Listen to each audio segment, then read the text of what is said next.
Okay. Hi. Welcome to the first stream I have where I'm reading a story. Today we're going to start with Alice in Wonderland, unless anyone had any, suggestions. That was the only thing I had easily available.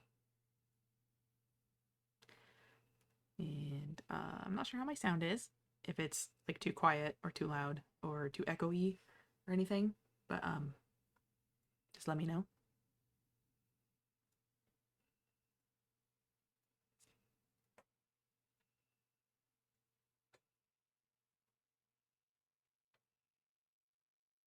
Seems kind of quiet on your end.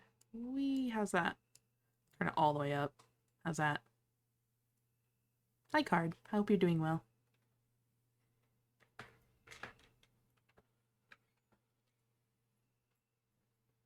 There we go. Better.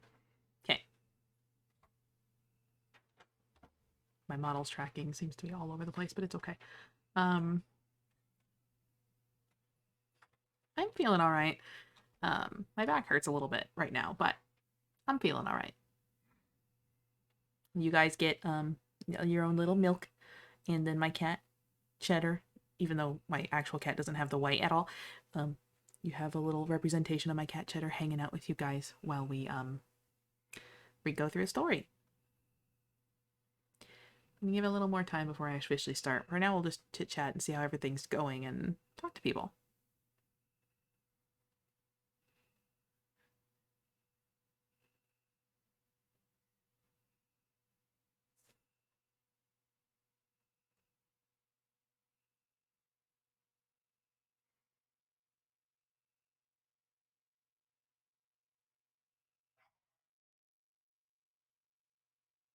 Kill for Cheddar. He's a sweet boy. He was on my desk with me most of the morning, snuggling up on my keyboard and everything. He's a all orange tabby. He's not even 2 years old yet. He's a baby, and I love him.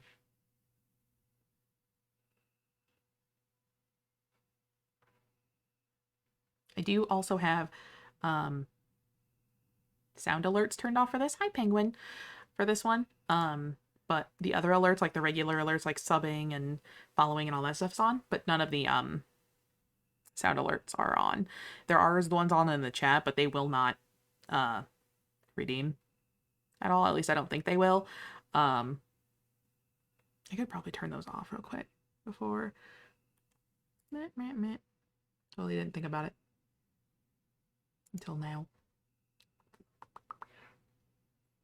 How are you doing, Penguin?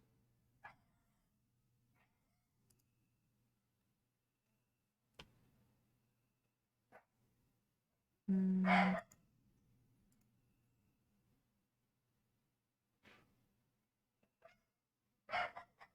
apologize for the barking dog. I'm trying to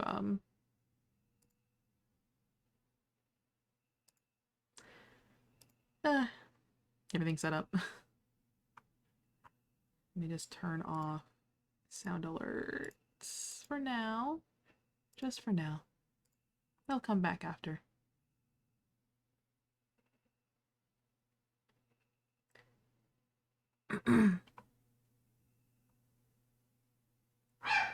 Everything else will stay on.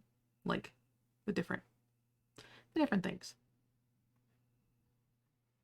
I will probably turn off uwu though.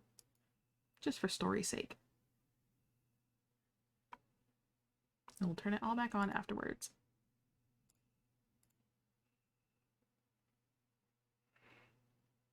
And then once everything's settled back there with the doggy and everything, we'll get started. But we're just going to chill out for a little bit first.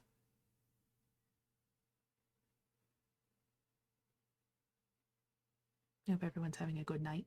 Ready to hear Alice in Wonderland.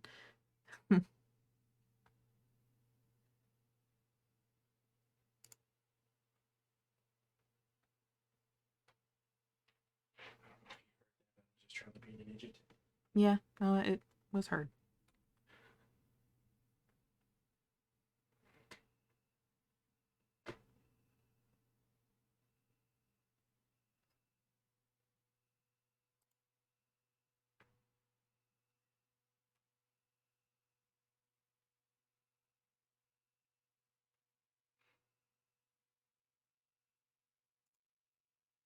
we go. Yeah, we're going to wait a little bit before reading, so that way minimal interruptions as possible.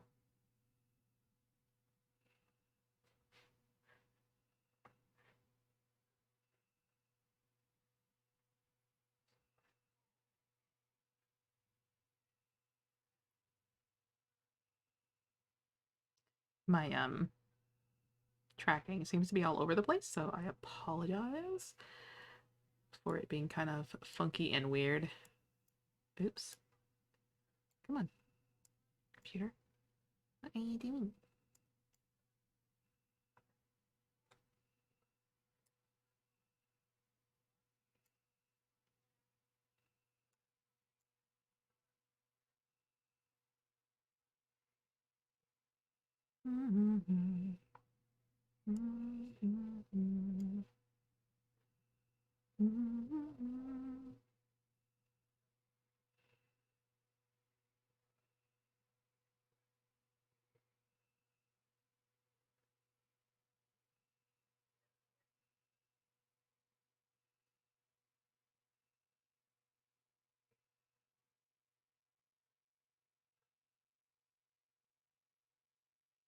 What are you guys up to this evening? Anything interesting or new going on with you guys?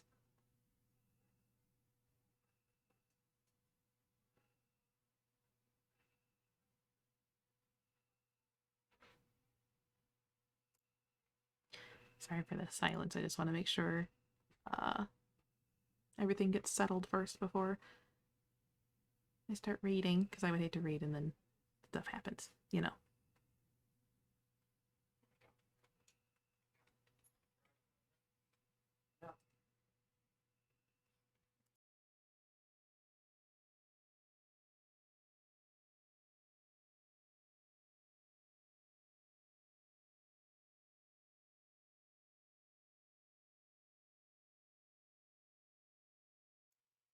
Okay.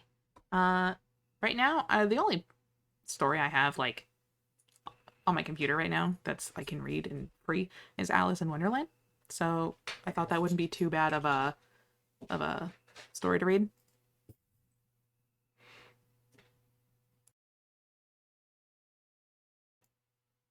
Unless you guys have other suggestions. If you have other suggestions for stories that I can find online to read or that I can be given to read, then have at it. I just don't have many online. Sounds good. Okay, good.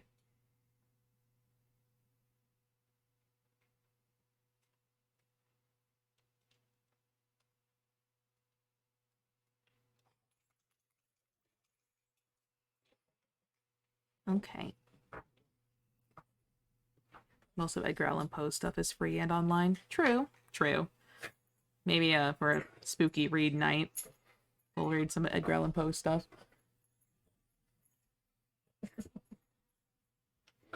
My dog is having his ritual, his after walk after outside time ritual where he rolls all over the floor. It might be because of the humidity. Maybe, yeah. He's not used to it.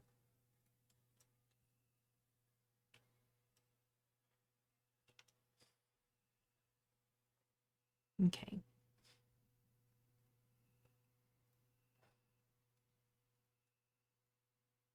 If you guys are all ready, I can start reading here in a sec.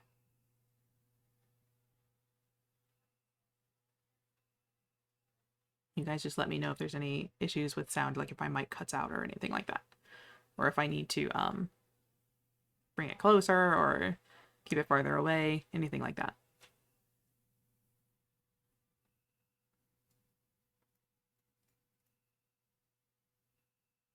Okay.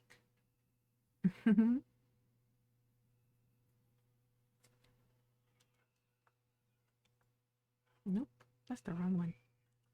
There we go. Okay. Story time.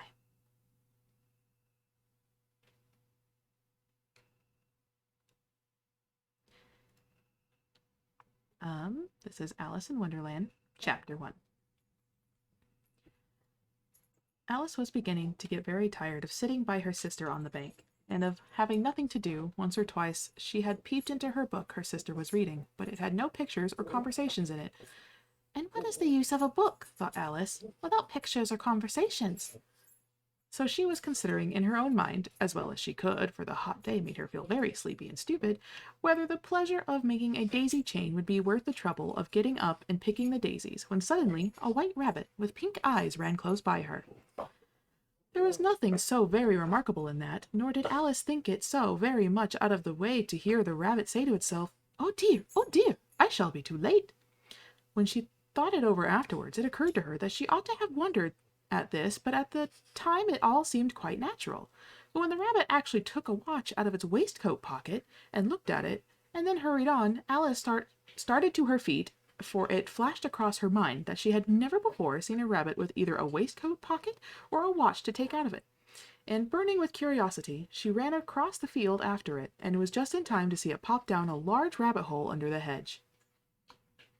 In another moment down went Alice after it, never once considering how in the world she was to get out again. The rabbit hole went straight on like a tunnel for some way, and then dipped suddenly down, so suddenly that Alice had not a moment to think. Are you good, Meatball? Yeah, that's Meatball too. Meatball, you good? Buddy. Is he good? Nope. Welcome to your dose of meatball. Yeah. Meatball ASMR. Good? Okay. The rabbit hole went straight on like a tunnel for some way, and then dipped suddenly down, so suddenly that Alice had not a moment to think about stopping herself before she found herself falling down what seemed to be a very deep well. Either the well was very deep, or she fell very slowly, for she had plenty of time as she went down to look about her, and to wonder what was going to happen next. First, she tried to look down and make out what she was coming to, but it was too dark to see anything. Then she looked at the sides of the well and noticed that they were filled with cupboards and bookshelves. Here and there she saw maps and pictures hung upon pegs. She took down a jar from one of the shelves as she passed. It was labeled Orange Marmalade, but to her disappointment it was empty. She did not like to drop the jar for fear of killing someone underneath, so she managed to put it into one of the cupboards as she fell past it. Well, Alice thought to herself, after such a fall as this, I shall think nothing of tumbling downstairs. How brave they'll all think of me at home! Why, I wouldn't say anything about it, even if I fell off the top of the house, which was very likely true. Down, down, down. Would the fall never come to an end? I wonder how many miles I've fallen by this time, she said aloud. I must be getting somewhere near the center of the earth. Let me see, that would be 4,000 miles down, I think. For, you see, Alice had learnt several things of this sort in her lessons in the schoolroom, and though this was not a very good opportunity for showing off her knowledge, as there was no one to listen to her, still it was good practice to say it over. Yes, that's about the right distance, but then I wonder what latitude or longitude I've got to.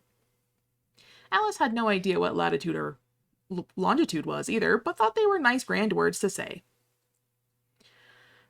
Presently she began again. I wonder if I shall fall right through the earth. How funny it'll seem to come out among the people that walk with their heads downwards. The antipathies, I think. She was rather glad that there was no one listening this time, as it didn't sound at all like the right word. But I shall ask them what the name of the country is, you know. Please, ma'am, is this New Zealand or Australia? And she tried to curtsy as she spoke, Fancy. Curtsying as you're falling, though, through the air. Do you think you could manage falling through the air and curtsying? And what an ignorant little girl she'll think of me. No, it'll never do to ask. Perhaps I shall see it written up somewhere. Down, down, down. There was nothing else to do, so Alice soon began talking again. Dinah'll miss me very much tonight, I should think. Dinah was the cat. I hope they'll remember her saucer of milk at tea time. Dinah, my dear, I wish you were I wish you were down here with me. There are no mice in the air, I'm afraid, but you might catch a bat, and that's very like a mouse, you know. But do cats eat bats, I wonder? And here Alice began to get rather sleepy, and went on saying to herself in a dreamy sort of way, do cats eat bats? Do cats eat bats? And sometimes, do cats eat bats? Sorry. For you see, as she couldn't answer either question, it didn't much matter which way she put it. She felt that she was dozing off and had just begun to dream that she was walking hand in hand with Dinah and saying to her very earnestly, "Now, Dinah, tell me the truth.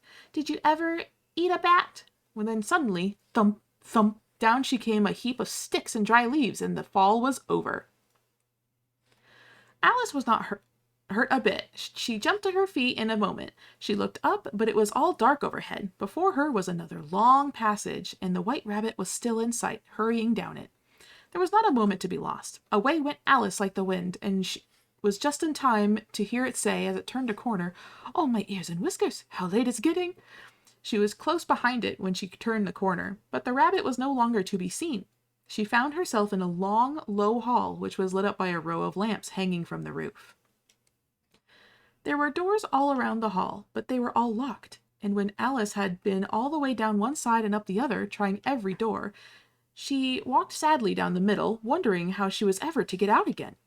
Suddenly she came upon a little three-legged table, all made of solid glass. There was nothing on it but a tiny golden key, and Alice's first idea was that this might belong to one of the doors of the hall. But alas! Either the locks were too large or the key was too small, but at any rate it would not open any of them. However, on the second time round she came upon a low curtain she had not noticed before, and behind it was a little door about 15 inches high. She tried the little golden key in the lock, and to her great delight it fitted. Alice opened the door, and found that it led into a small passage, not much larger than a rat hole. She knelt down and looked along the passage into the loveliest garden you ever saw. How she longed to get out of that dark hall, and wander among those beds of bright flowers and those cool fountains, but she could not even get her head through the doorway. "And even if my head would go through," thought poor Alice, "it would be very little use of my shoulders. Oh, how I wish I could shut up like a telescope." Shut up like a okay. "I think I could if I only knew how to begin." For you see, so many out-of-the-way things had happened lately that Alice had begun to think that very few things indeed were really impossible. There seemed to be no use in waiting by the little door, so she went back to the table, half hoping she might find another key on it, or at any rate a book of rules for shutting people up like telescopes. This time she found a little bottle on it, which certainly was not here before. And tied round the neck of the bottle was a paper labeled with the words, "Drink me," beautifully printed on it in large letters. It was all very well to say "drink me," but the wise little Alice was not going to do that in a hurry. "No, I'll look first," she said, "and see whether it's marked poison or not," for she had read several nice little stories about children who got burnt and eaten up by wild beasts and other unpleasant things, all because they would not remember the simple rules their friends had taught them, such as that a red-hot poker will burn you if you hold it too long, and that if you cut your finger very deeply with a knife, it usually bleeds. And she had never forgotten that if you drink much from a bottle marked poison, it is almost certain to disagree with you sooner or later. However, this bottle was not marked poison, so Alice ventured to taste it, and finding it very nice, it had in fact a sort of mixed flavor of cherry tart, custard, pineapple, roast turkey, coffee, and hot buttered toast. Ew. She very soon finished it off. "What a curious feeling," said Alice. "I must be shutting up like a telescope." And so it was indeed. She was now only 10 inches high, and her face brightened up at the thought that she was now the right size for going through that little door into that lovely garden. However, she waited for a few minutes to see if she was going to shrink any further. She felt a little nervous about this, for it might end, said Alice to herself, "in my going out altogether like a candle. I wonder what I should be like then." And she tried to fancy what the flame of a candle looks like after the candle is blown out, for she could not remember even having seen such a thing. Hi, Renleo. Hi, Mike. Hi. Welcome, welcome. I'm reading Alice in Wonderland tonight. And, I hope everyone so far is enjoying it. I'm having fun reading it, honestly, even though it's a little hard to read because it's, an older story. And the way it's written is kind of hard to follow sometimes, but I like the story. After a while, finding nothing more happened, she decided on going into the garden at once. But alas, poor Alice, when she got to the door, she found she had forgotten the little golden key, and when she went back to the table for it, she found that she could not possibly reach it. She could see it quite plainly through the glass, and she tried her best to climb up one of the legs of the table, but it was too slippery. And when she had tired herself out with trying, the poor little thing sat down and cried. Just like how at the start the author kept having these asides to call her dumb. Yeah. Yeah. Yeah. Come, there is no use in crying like that, said Alice to herself rather sharply. I'll advise you to leave off this minute. She generally gave herself very good advice, though she very seldom followed it, and sometimes she scolded herself so severely as to bring tears into her eyes, and once she remembered trying to box her own ears for having cheated herself in a game of croquet when she was playing against herself, for this curious child was very fond of pretending to be two people. That's a mental disorder. Anyway. But it's no use now, thought poor Alice, to pretend to be two people. Why, there's hardly enough of me left to make one respectable person. Soon her eye fell on a little glass box that was lying under the table. She opened it and found it in a very small cake, on which the words, "Eat me," were written beautifully marked in currants. Well, I'll eat it, said Alice, and if it makes me grow larger, I can reach the key, and if it makes me grow smaller, I can creep under the door. So either way, I'll get into the garden. I don't care what happens. She ate a little bit and said anxiously to herself, "Which way, which way?" holding her hand on the top of her head to feel which way it was growing, and she was quite surprised to find that she remained the same size. And to be sure, this is what generally happens when one eats cake, but Alice had got so much into the way of expecting nothing but out-of-the-way things to happen, that it seemed quite dull and stupid for life to go on in the common way. So she set to work, and very soon finished off the cake. It was chapter 1, all done. Chapter 2. "Curiouser and curiouser," cried Alice. She was so much surprised that for a moment she quite forgot how to speak good English. "Now I'm opening out like the largest telescope that ever was. Goodbye, feet." For when she looked down at her feet, they seemed to be almost out of sight. They were getting so far off. "Oh, my poor little feet, I wonder who will put on your shoes and stockings for you now. I'm sure I shan't be able. I shall be a great deal too far off to trouble myself about you. You must manage the best way you can. But I must be kind to them," thought Alice, "or perhaps they won't walk the way I want to go. Let me see. I'll give them a new pair of boots every Christmas." And she went on planning to herself how she would manage it. "They must go by the carrier," she thought, "and how funny it'll seem sending presents to one's own feet, and how odd the directions will look. Alice right foot, Esquire, hearthrug near the fender, with Alice's love. Oh dear, what nonsense I'm talking." Just then her head struck against the roof of the hall. In fact, she was now rather more than 9 feet high, and she at once took up the little golden key and hurried off to the garden door. Poor Alice! It was as much as she could do, lying down on one side, to look through into the garden with one eye, but to get through was more hopeless than ever. She sat down and began to cry again. "You ought to be ashamed of yourself," said Alice. "A great girl like you to go on crying in this way. Stop this moment, I tell you." But she went on all the time, shedding gallons of tears until there was a large pool all around her, about 4 inches deep and reaching down the hall. After a time she heard a little pattering of feet in the distance, and she hastily dried her eyes to see what was coming. It was the White Rabbit returning, splendidly dressed, with a pair of white kid gloves in one hand and a large fan in the other. He came trotting along in a great hurry, muttering to himself as he came, "Oh, the Duchess, the Duchess! Oh, won't she be savage if I've kept her waiting?" Alice felt so desperate that she was ready to ask for help of anyone. So when the rabbit came near, she began in a low, timid voice, "If you please, sir." The rabbit started violently, dropping the white kid gloves and the fan, and scurried away into the darkness as hard as he could go. Alice took up the fan and gloves, and as the hall was very hot, she kept fanning herself all the time she went on talking. "Dear, dear, how queer everything is today, and yesterday things went on just as usual. I wonder if I've been changed during the night. Let me think. Was I the same when I got up this morning? I almost think I can remember feeling a little different, but if I'm not the same, the next question is, who in the world am I? And that's the great puzzle." And she began thinking to herself all the children she knew that were of the same age as herself, to see if she had been changed for any of them. "I sure am not Ada," she said, "for her hair goes... I'm sure I'm not Ada," she said, "for her hair grows in such a long ringlets, and mine doesn't go in ringlets at all. I'm sure I can't be Mabel, for I know all sorts of things, and oh, how she knows a very little. Besides, she's she, and I'm I, and oh dear, how puzzling it all is.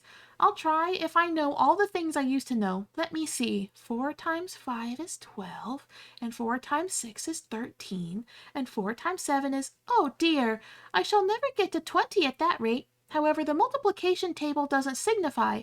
Let's try geography. London is the capital of Paris, and Paris is the capital of Rome. And Rome...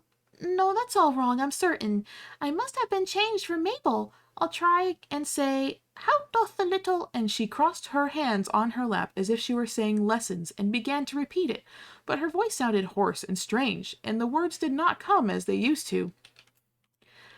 How doth the little crocodile improve his shining tail, and pour the waters of the Nile on every golden scale? How cheerfully he seems to grin, how neatly spreads his claws, and welcome little fishes in with gently smiling jaws. I'm sure those are not the right words, said poor Alice, and her eyes filled with tears again as she went on. I must be Mabel after all, and I shall have to go and live with in that poky little house, and have next to no toys to play with, and ever so many lessons to learn. No, I've made up my mind about it. If I'm Mabel, I'll stay down here. It'll be no use their putting their heads down and saying, come up again, dear. If I shall only look up and say, who am I then? Tell me that first, and then if I like being that person, I'll come up. If not, I'll stay down here till I'm somebody else. But oh dear, cried Alice with a sudden burst of tears. I do wish they would put their heads down. I'm so very tired of being alone down here. As she said this, she looked down at her hands and was surprised to see that she had put on one of the rabbit's little white kid gloves while she was talking. How can I have done that? She thought. I must be growing small again. She got up and went to the table to measure herself by it, and found that, as nearly as she could guess, she was now about 2 feet high, and was going on shrinking rapidly. She soon found out that the cause of this was the fan she was holding, and she dropped it hastily, just in time to avoid shrinking away altogether. That was a narrow escape, said Alice, a good deal frightened at the sudden change, but very glad to find herself still in existence. And now for the garden. She ran with all speed back to the little door. But alas, the little door was shut again, and the little golden key was lying on the glass table as before. And now things are worse than ever, thought the poor child, for I never was so small as this before, ever, and I declare it's too bad. That it is. As she said these words, her foot slipped, and in another moment, splash! She was up to her chin in salt water. Her first idea was that she had somehow fallen into the sea. And in that case I can go back to my railway, she thought to herself. Alice had been to the seaside once in her life, and had come to the general conclusion that wherever you go to on the English coast, you find a number of bathing machines in the sea, some children digging in the sand with wooden spades, then a row of lodging houses, and behind them a railway station. However, she soon made out that she was in the pool of tears which she had wept when she was 9 feet high. Just then she heard something splashing about in the pool a little way off, and she swam nearer to make out what it was. At first she thought it must be a walrus or hippopotamus, but then she remembered how small she was now, and she soon made out that it was only a mouse that had slipped in like herself. Would it be of any use now, thought Alice, to speak to this mouse? Everything is so out of the way down here that I should think very likely it can talk. At any rate, there's no harm in trying. So she began. Oh, Mouse, do you know the way out of this pool? I am very tired of swimming about here, oh, Mouse. Alice thought this might be right way of speaking to a mouse. She had never done such a thing before, but she remembered having seen in her brother's Latin grammar, a mouse of a mouse to a mouse, oh, mouse. Oh. The mouse looked at her rather inquisitively, and seemed to her to wink with one of its little eyes, but it said nothing. Sorry, my nose is itchy. Anyway. Perhaps it doesn't understand English, thought Alice. I dare say it's a French mouse. Come over with William the Conqueror. For with all her knowledge of history, Alice had no very clear notion on how long ago anything had happened. So she began again. Où est ma chatte? Which was the first sentence in her French lesson book. The mouse gave a sudden leap out of the water, and seemed to quiver all over with fright. Oh, I beg your pardon, cried Alice hastily, afraid that she had hurt the poor animal's feelings. I quite forgot you don't like cats. Hi, Uncle Si. Welcome, welcome. We're reading Alice in Wonderland. I hope you're doing well this evening, and I hope everyone's having a good evening. Reading Alice in Wonderland for the evening. Not like cats, cried the mouse in a shrill, passionate voice. Would you like cats if you were me? Well, perhaps not, said Alice in a soothing tone. Don't be angry about it, and yet I wish I could show you our cat Dinah. I think you'd take a fancy to cats if you could only see her. She's such a dear, quiet thing. Alice went on, half to herself, as she swam lazily about in the pool. And she sits purring so nicely by the fire, licking her paws and washing her face, and she is such a nice soft thing to nurse, and she's such a capital one for catching mice. Oh, I beg your pardon, cried Alice again, for this time the mouse was bristling all over. She felt certain that it must be really offended. We won't talk about her any more if you'd rather not. We indeed, cried the mouse, who was trembling down to the end of his tail. As if I would talk on such a subject. Our family always hated cats. Nasty, low, vulgar things. Don't let me hear the name again. I won't indeed, said Alice, in a great hurry to change the subject of conversation. Are you fond of dogs? The mouse did not answer, so Alice went on eagerly. There is such a nice little dog near our house. I should like to show you. A little bright-eyed terrier, you know, with such long curly brown hair, and it'll fetch things when you throw them, and it'll sit up and beg for its dinner, and all sorts of things. I can't remember half of them, and it belongs to a farmer, you know, and he says it's so useful it's worth £100. He said it kills all the rats and— Oh dear, cried Alice in a sorrowful tone, I'm afraid I've offended it again. For the mouse was swimming away from her as hard as it could go, and making quite a commotion in the pool as it went. So she called softly after it. Mouse dear, do come back again, and we won't talk about cats or dogs either if you don't like them. When the mouse heard this, it turned round and swam slowly back to her. Its face was quite pale, with passion, Alice thought, and it said in a low, trembling voice, Let us get to the shore, and then I'll tell you my history, and you'll understand why it is I hate cats and dogs. It was high time to go, for the pool was getting quite crowded with the birds and animals that had fallen into it. There were a duck and a dodo, a lory and an eaglet, and several other curious creatures. Alice led the way, and the whole party swam to the shore. Okay, that's chapter 2. I made a mishap. I didn't grab myself a drink. Oh well, suffer. Time to suffer.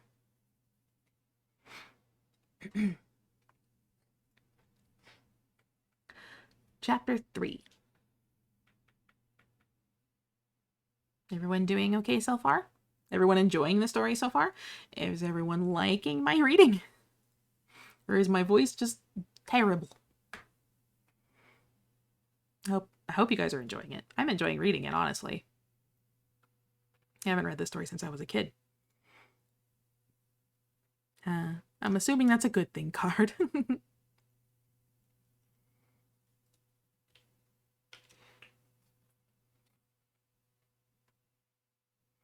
We vibing? Okay, good.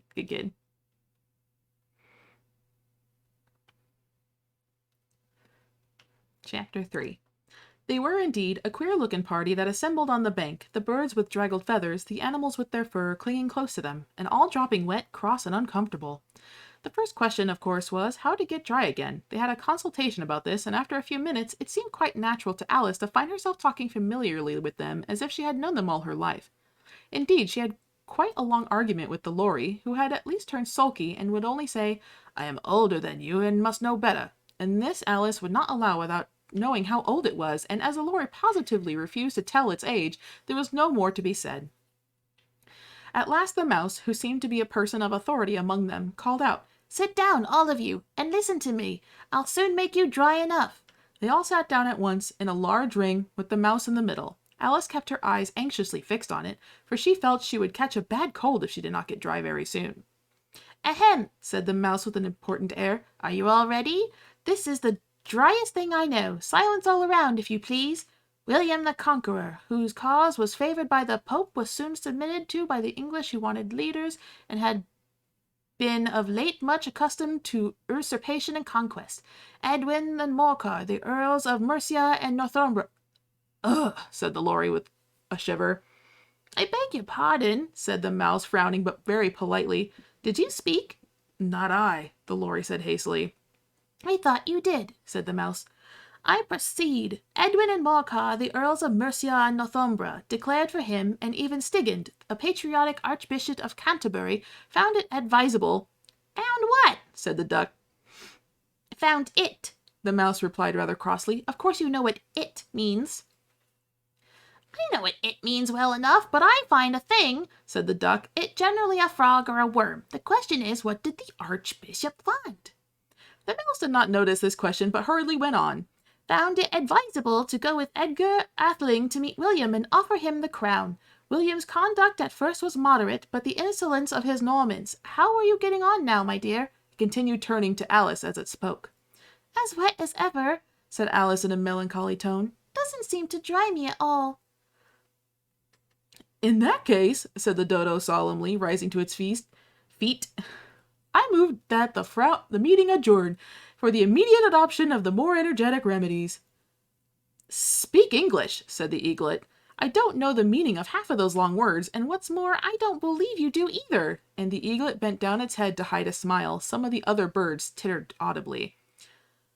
What I was going to say, said the dodo in an offended tone, was that the best thing to do to get us dry would be a caucus race. What is a caucus race? Said Alice. Not that she much wanted to know, but the dodo had paused as if it had thought that somebody ought to speak, and no one else seemed inclined to say anything.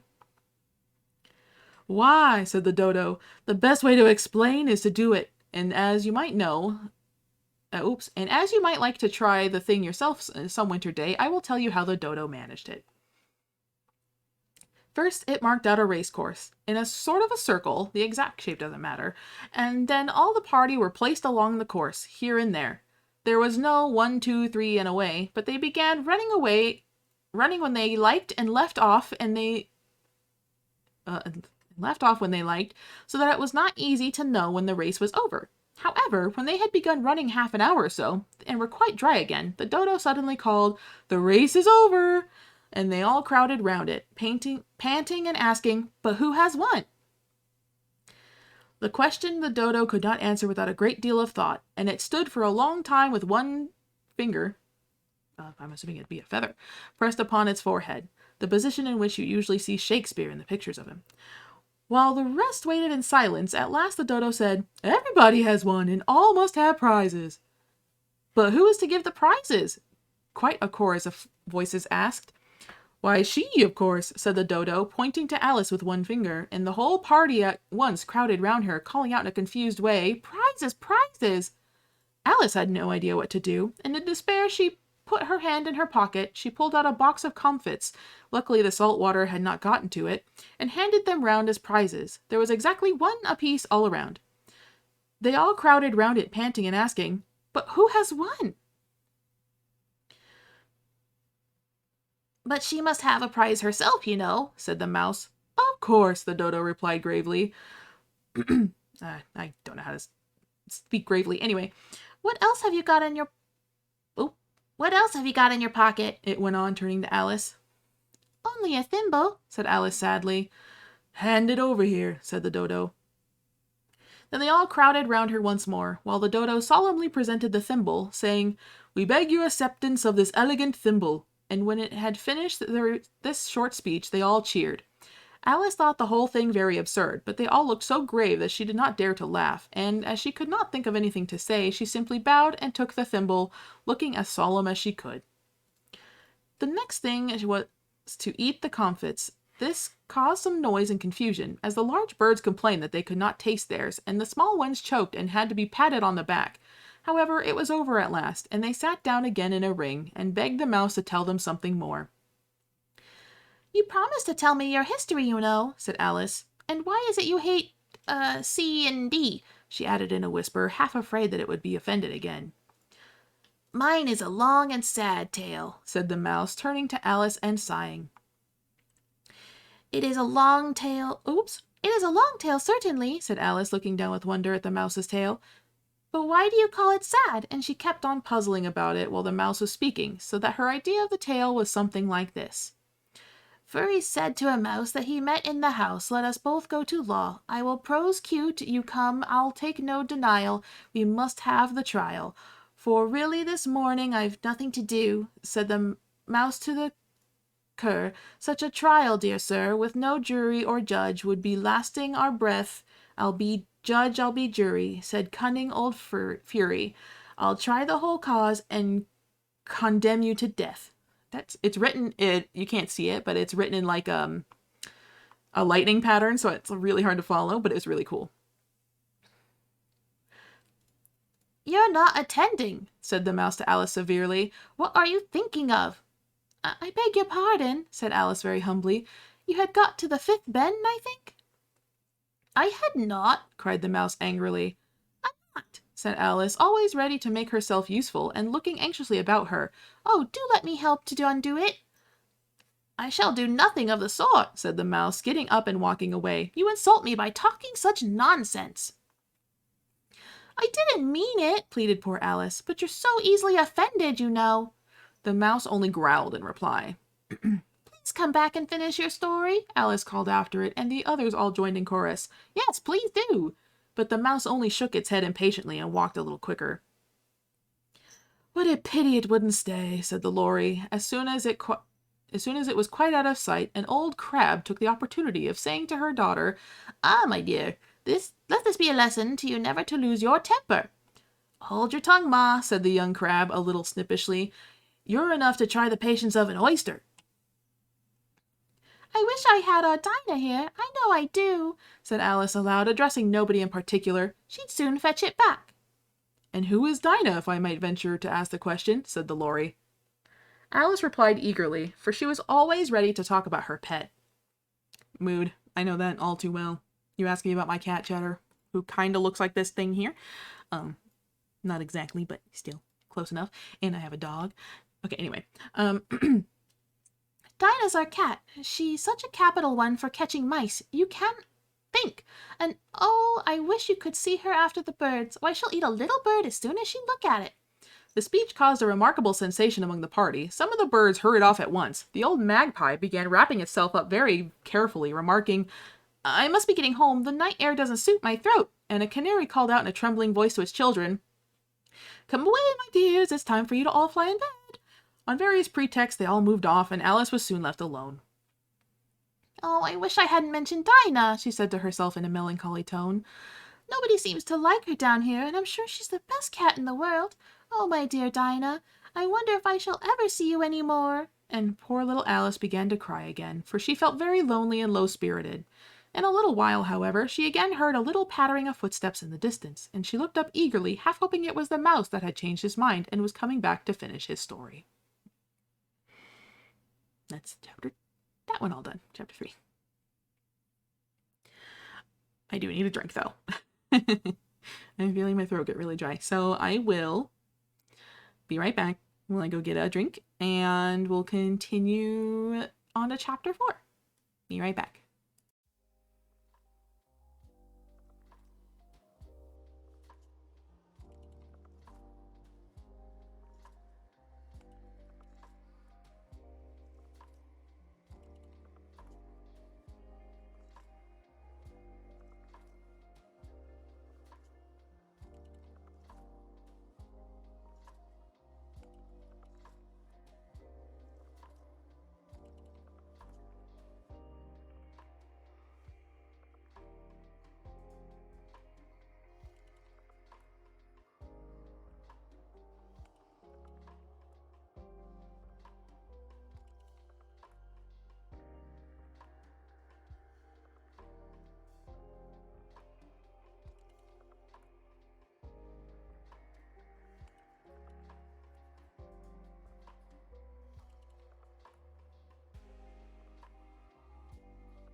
All right. Sorry about that.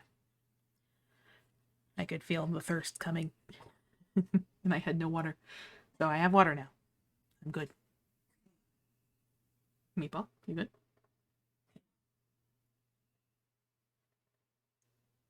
Okay.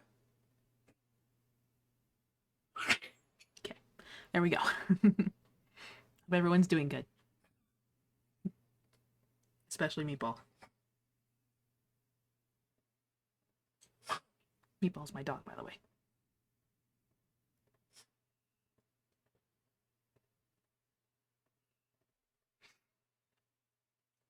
Okay. Chapter 4. This will probably be the last chapter for the night. Or maybe I'll read one more, depending how I'm feeling. Back's getting kind of sore, but we'll see. Maybe 1 or 2 chapters, we'll see. They are kind of short. Chapter 4. It was the holy crap. That was a tongue twister. It was the white rabbit, trotting slowly back again and looking anxiously about as it went, as if it had lost something, and she heard it muttering to itself, the Duchess, oh my dear paws on my furs and whiskers! She'll get me executed as sure as ferrets are ferrets. Where can I have dropped them, I wonder? Alice guessed in a moment that it was looking for the fan and the pair of white kid gloves, and she very good-naturedly began hunting around for them, but they were nowhere to be seen. Everything seemed to have changed since her swim in the pool, and the great hall, with the glass table and the little door, had vanished completely. Very soon the rabbit noticed Alice, as she went hunting about, and called out to her in an angry tone, "Why, Mary Ann, what are you doing out here? Run home this moment and fetch me a pair of gloves and a fan, quick now!" And Alice was so much frightened that she ran off at once in the direction it pointed to, without trying to explain the mistake it had made. "He mistook me for his housemaid," she said to herself as she ran. "How surprised he'll be when he finds out who I am! But I'd rather take him his fan and gloves. That is, if I can find them." As she said this, she came upon a neat little house, on the door of which was a bright brass plate with the name W. Rabbit engraved upon it. She went in without knocking, and hurried up the stairs in great fear lest she would meet the real Marianne. And she turned out of the house before she had found the fan and gloves. "How queer it seems," Alice said to herself, to be doing messages for a rabbit. "I suppose Dinah'll be sending me on messages next." And she began fancying the sort of thing that would happen. "Miss Alice, come here directly and get ready for your walk. Coming in a minute, nurse. But I've got to watch this mouse hole till Dinah comes back, and see that the mouse doesn't get out. Only I don't think," Alice went on, "that they'd let Dinah stop in the house if it began ordering people around like that." By this time she had found her way into a tidy little room with a table in the window, and on it, as she had hoped, a fan and 2 or 3 pairs of tiny white kid gloves. She took up the fan and a pair of the gloves, and was just going to leave the room, when her eye fell upon a little bottle that stood near the looking-glass. There was no label this time with the words "Drink me," but nevertheless she uncorked it and put it into her lips. "I know something interesting is sure to happen," she said to herself. "Whenever I eat or drink anything, I'll sure just see what this bottle does. I do hope it'll make me grow large again, for really I'm quite tired of being such a tiny little thing." It did so indeed, and much sooner than she expected, for he had drunk half the bottle. She found herself pressing against the ceiling, and had to stop to save her neck from being broken. She hastily put down the bottle, saying to herself, That's quite enough. I hope I shan't grow any more. As it is, I can't get out the door. I do wish I hadn't drank so much." Alas, it was too late to wish that. She went on growing and growing, and very soon she had to kneel down on the floor. In another minute there was not even room for this, and she tried the effect of laying down with one elbow against the door and the other arm curled around her head. She still went on growing, and as a last resource she put one arm out of the window and one foot up the chimney, and said to herself, "Now I can do no more. Whatever happens, what will become of me?" Luckily for Alice, the little magic bottle had now had its full effect, and she grew no larger. Still, it was very uncomfortable, and there seemed to be no sort of chance of her ever getting out of the room again. No wonder she felt unhappy. "It was much pleasanter at home," thought poor Alice, "when one wasn't growing larger and smaller, and being ordered around by mice and rabbits. I almost wish I hadn't gone down the rabbit hole. And yet it's rather curious, you know, this sort of life. I do wonder what can happen to me. When I used to read fairy tales, I fancied that kind of thing never happened, and now here I am in the middle of one. There ought to be a book written about me, that there ought, and when I grow up, I'll write one. But I'm a grown-up now, she added in a sorrowful tone. At least there's no room to grow up any more, here. But then, thought Alice, shall I ever get any older than I am now? That'll be a comfort. One way, never to be an old woman, but then always have to have lessons to learn. Oh, it shouldn't. I won't like that. Oh, you foolish Alice, she answered herself. How can you learn lessons in here? Why, there's hardly room for you, and no room at all for any lesson books. And so she went on, talking first one side and then the other, and making quite a conversation of it altogether. But after a few minutes, she heard a voice outside and stopped to listen. Marianne, Marianne, said the voice, fetch me my gloves this moment. Then came a little pattering of feet on the stairs. Alice knew it was the rabbit coming to look for her, and she trembled till she shook the house, quite forgetting that she was now about 1,000 times as large as the rabbit, and had no reason to be afraid of it. Presently the rabbit came to the door, and tried to open it, but as the door opened inwards, and Alice's elbow was pressed hard against it, that attempt proved a failure. Alice heard it say to itself, Then I'll go around and get in the window. That she won't, thought Alice, and after waiting till she fancied she heard the rabbit just under the window, she suddenly spread out her hand and made a snatch in the air. She did not get a hold of anything, but she heard a little shriek and a fall and a crash of broken glass, from which she concluded that it was just possible it had fallen into a cucumber frame or something of the sort. Next came an angry voice, the rabbit's voice. Pat, Pat, what are you? What are you? And then a voice... Oh, whoops. What are you? And then a voice she had never heard before. Sure then I'm here, digging for apples, your honor. Digging for apples indeed, said the rabbit angrily. Here, come and help me out of this. More sounds of broken glass. Now tell me, Pat, what is that in the window? Sure, it's an arm, your honor. She pronounced it arm. Oh, oops. An arm, you goose. Whoever saw that one size? Why, it fills the whole window. Sure it does, your honor, but it's an arm for all that. Well, it's got no business here. At any rate, go and take it away.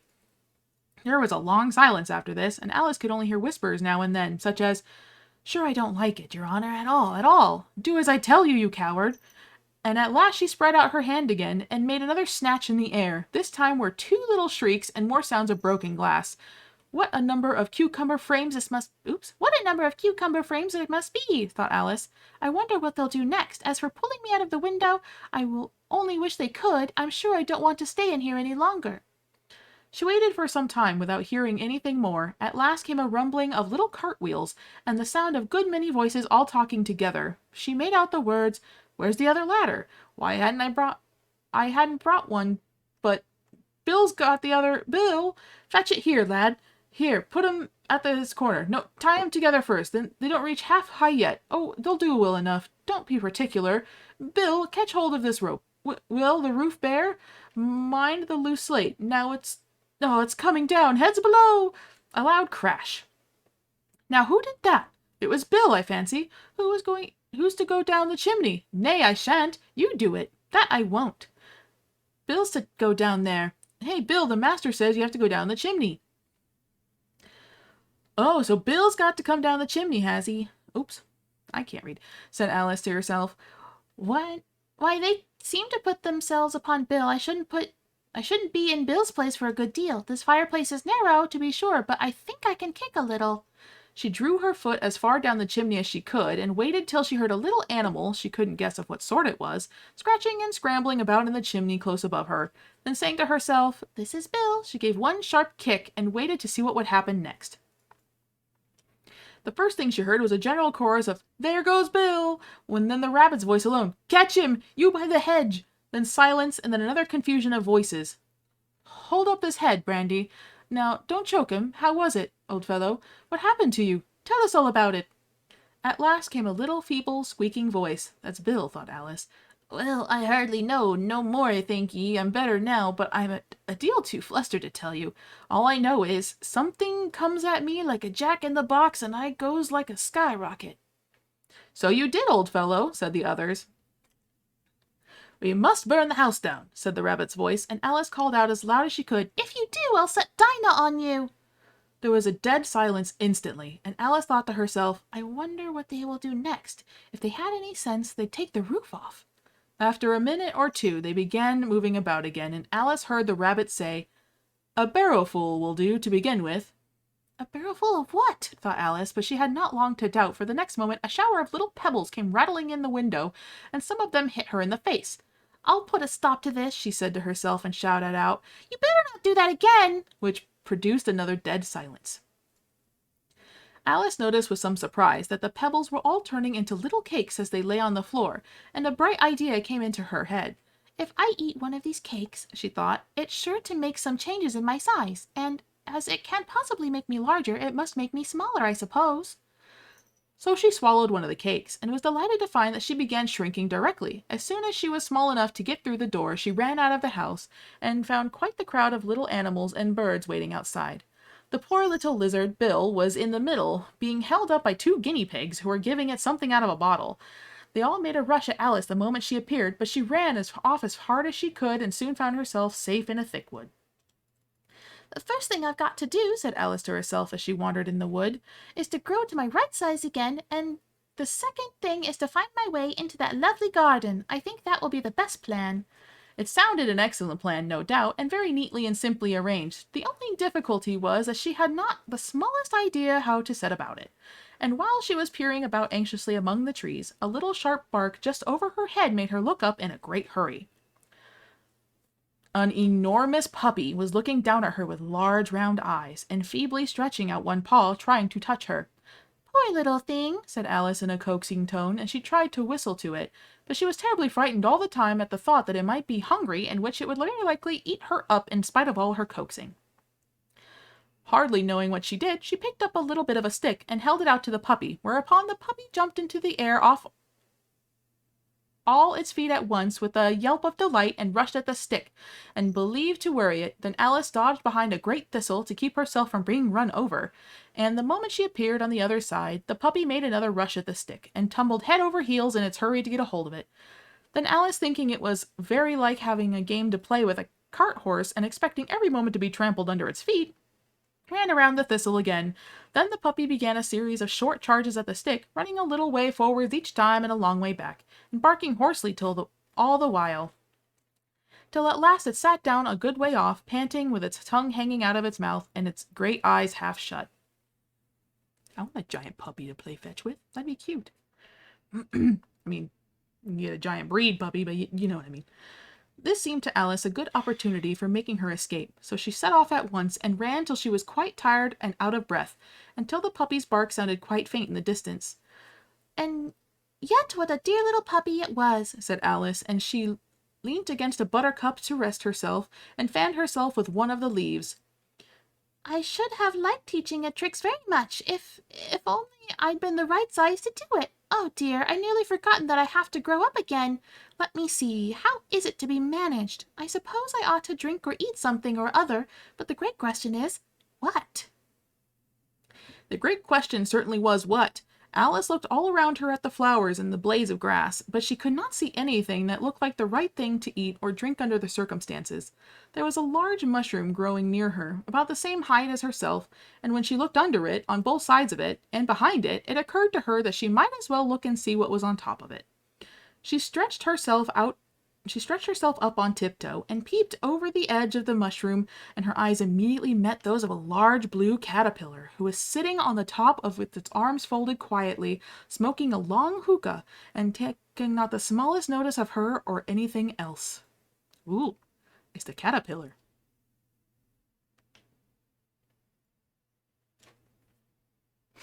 Let's see. Yeah, I'll probably read another chapter.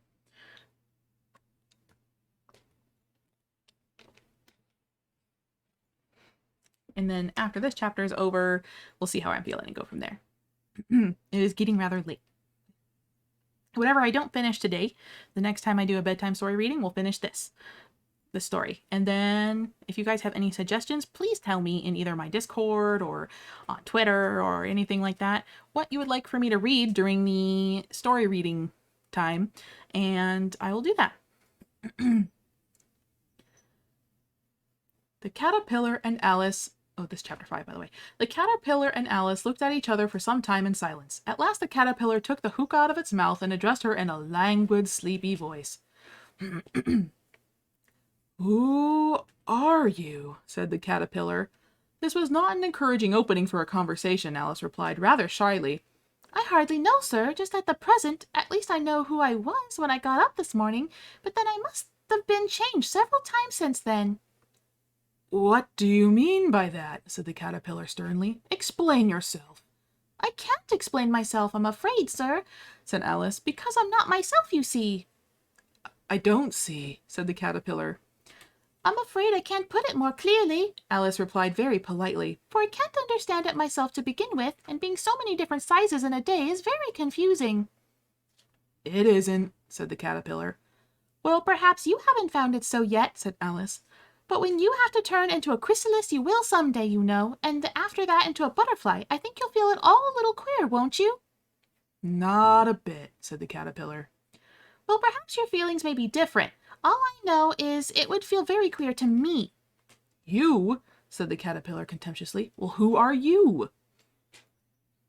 Which brought them back again to the beginning of the conversation. Alice felt a little irritated at the caterpillar's making such very short remarks, and she drew herself up and said very gravely, I think you ought to tell me who you are first. Why? Said the caterpillar. Here was another puzzling question, and as Alice could not think of any good reason, and as the caterpillar seemed to be in a very unpleasant state of mind, she turned away. Come back, the caterpillar called after her. I've got something important to say. This sounded promising, certainly. Alice turned and came back again. Keep your temper, said the caterpillar. Is that all? Said Alice, swallowing down her anger as she could. No, said the caterpillar. Alice thought she might as well wait, and she had nothing else to do, and perhaps after all it might tell her something worth hearing. For some minutes it puffed away without speaking, but at last it unfolded its arms, took the hookah out of its mouth again, and said, So you think you're changed, do you? I'm afraid I am, sir, said Alice. I can't remember things as I used, and I don't keep the same size for 10 minutes together. I can't remember what things, said the caterpillar. Well, I've tried to say, how doth the little busy bee, and it all came different, Alice replied in a very melancholy voice. Repeat, you are old, Father William, said the caterpillar. Alice folded her hands and began. You are old, Father William, the young man said, and your hair has become very white, and yet you incessantly stand on your head. Do you think at your age this is right? In my youth, Father William replied to his son, I feared it might injure the brain, but now I'm perfectly sure I have none. Why do I do it again and again? You are old, said the youth, as I mentioned before, and you have grown most commonly fat. Yet you turned a back somersault in at the door. Pray, what is the reason for that? In my youth, said the sage as she shook her grey locks, I kept on my limbs very supple. By the use of this ointment, 1 shilling the box, allow me to sell you a couple? You are old, said the youth, and your jaws are too weak for anything tougher than sweat. Yet you... Sweet? Sweet? Okay. Yet you finished the goose with the bones in the beak. Pray, how did you manage to do it? In my youth, said his father, I looked to the law and argued each case with my wife, and the muscular strength which it gave to my jaw has lasted the rest of my life. You are old, said the youth. One would hardly suppose that your eye was as steady as ever. Yet balanced on an eel at the very end of your nose, what made you so awfully clever? I have answered 3 questions, and that is enough, said his father. Don't give yourself airs. Do you think I can listen all day to such stuff? Be off, or I'll kick you downstairs. That is not said right, said the caterpillar. Not quite right, I'm afraid, said Alice timidly. Some of the words have got altered. It is wrong from beginning to end, said the caterpillar decidedly, and there was a silence for some minutes. The caterpillar was the first to speak. What size do you want to be? It asked. Oh, I'm not particular as to size, Alice hastily replied. Only one doesn't like changing so often, you know. I don't know, said the caterpillar. Alice said nothing. She had never been so much contradicted in all her life before, and she felt that she was losing her temper. Are you content now? Said the caterpillar. Well, I would like to be a little larger, sir, if you wouldn't mind, said Alice. 3 inches is such a wretched height to be. It's a very good height indeed, said the caterpillar angrily, rearing itself upright as it spoke. It was exactly 3 inches high. But I'm not used to it, pleaded poor Alice in a piteous tone, and she thought to herself, I wish the creatures wouldn't be so easily offended. You'll get used to it in time, said the caterpillar, and it put its hookah in its mouth and began smoking again. This time, Alice waited patiently until it chose to speak again. In a minute or two, the caterpillar took the hookah from its mouth and yawned once or twice and shook itself. Then it got down off the mushroom and crawled away into the grass, merely remarking as it went, One side will make you grow taller, and the other side will make you grow shorter. One side of what? The other side of what? Thought Alice to herself. Of the mushroom, said the caterpillar, just as if he had asked it aloud, and in another moment it was out of sight. Alice remained looking thoughtfully at the mushroom for a minute, trying to make out which were the 2 sides of it, and as it was perfectly round, she found this a very difficult question. However, at last she stretched her arms round as far as they would go, and broke off a bit of the edge with each hand.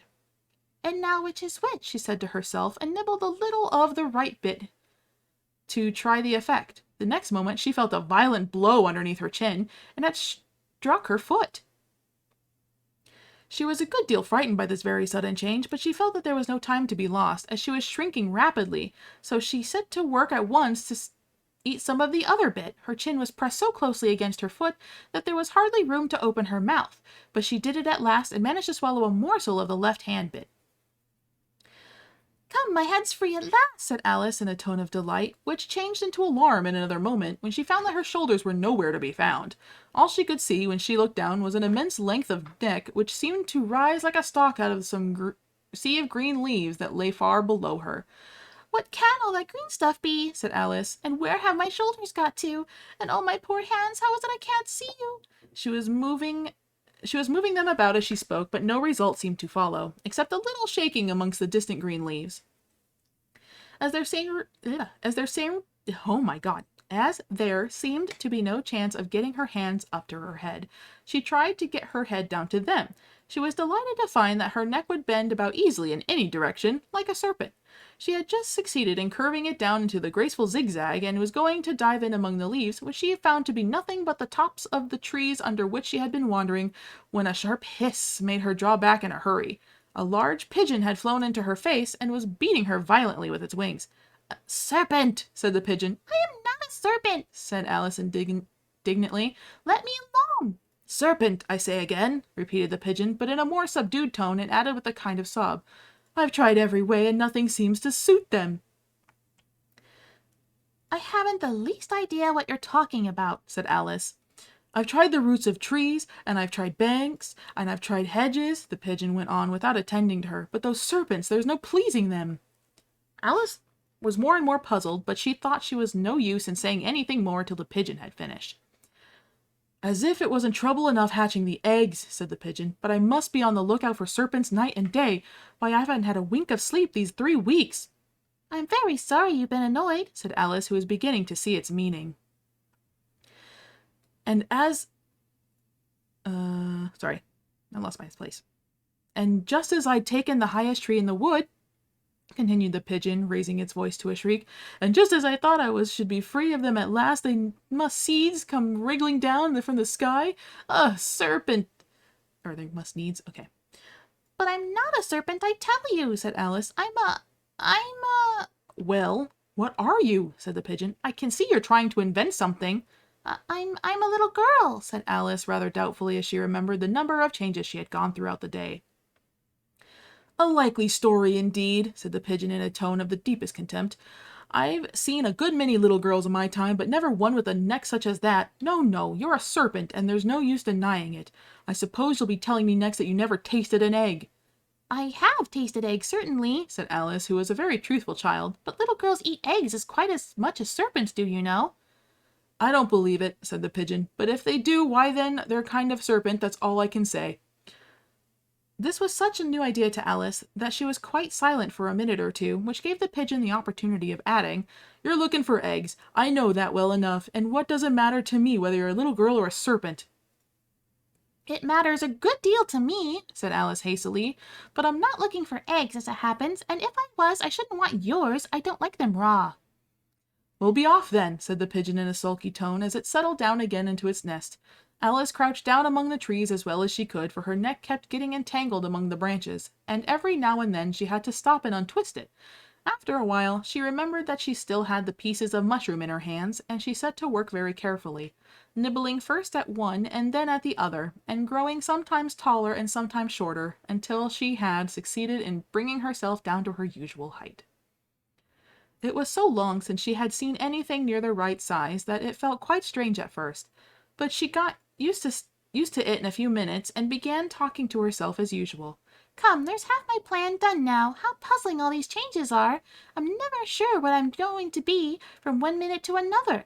However, I've got back to my right size. The next thing is to get into that beautiful garden. How is that to be done, I wonder? And as she said this, she came suddenly upon an open place, with a little house in it, about 4 feet high. Whoever lives here, thought Alice, it'll never do to come down upon them in this size. Why, I should frighten them out of their wits. So she began nibbling at the right-hand bit again, and did not venture to go near the house until she had brought herself down to 9 inches high. That's the end of that chapter. How's everyone doing? Everyone enjoying the story? Everyone enjoying my reading? Would you attend another reading? Would you... this is my first time doing this, so let me know. Either I'll put a poll on my Discord and Twitter after this if you guys liked it and would like more. You would, card? Thank you. I have to remember to stock up on water beforehand, though. Unfortunately, at the moment, I can only do short readings until I get a better chair, because the chair I'm in right now, it hurts to sit in after a while, and I have pelvic bone and spine issues, so it's kind of difficult. So for now, streams and especially readings are going to be a little shorter, about an hour or two at most, until I can get to a place where I can sit longer and do more stuff for you guys. And if you guys like the reading, I'll probably keep it to Thursdays or Fridays, depending. For now, we'll just keep it to Thursdays. We'll finish Alice next week, and then, or try to finish Alice next week. We'll get as far as we can. And then after that, we'll figure out what story to read. Probably read more classics or something. Or maybe something fun and interesting. Something newer. I can read the Twilight series. I'm just kidding. No, I'm not doing that. I refuse. So yeah. Thank you so much, all of you, for coming to my first story reading stream. Not really ASMR. Kinda, sorta, not really. I actually had a lot of fun reading the story. I always love reading stories of people and talking and stuff like that. If you like the voices I do for the characters to try and differentiate, I try anyway. Let me know. If not, I will not do them, or I can continue them. I think it helps differentiate who's talking what. I know I kind of like changed my accent and voices for a lot of them, but it just depends. So before we wrap up here, I'm going to send you off to somebody to raid. We're gonna send love over to someone else as soon as I put my book away. There we go. Put my jacket on. There we go.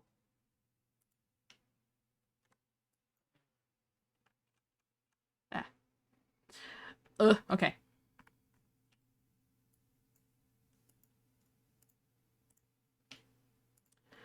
All right. So I'm going to have the book out because my keys are all messed up right now. We're reading a book. I hope you guys have a good night.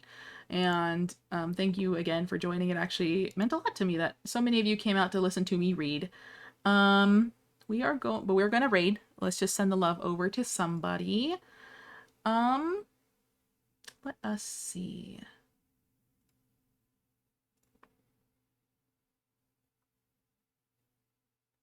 Let us go say hi to one of my VTuber siblings named Mochi. Cozy Mochi, if you have seen her Aw, wish you joined earlier. Hope it was fun. Well, the VOD's always around, but I actually had a lot of fun. I liked it. I just need to prepare with more water. All right, so let us get this. Then you're glad? Good. I will upload this VOD to YouTube like almost all my other VODs, and if you want to read the story or listen to the story while doing something, I'll hydrate. Like an audiobook with, you know, casual background noise and quips here and there, then go for it. Okay.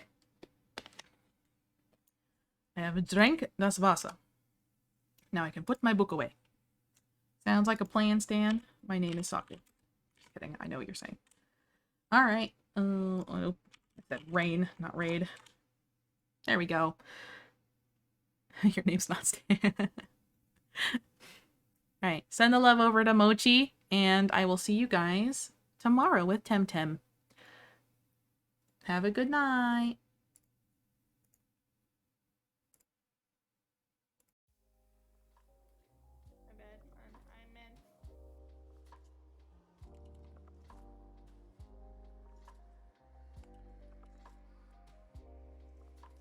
That trap here. Here. And then when I dig... Never mind. Ah!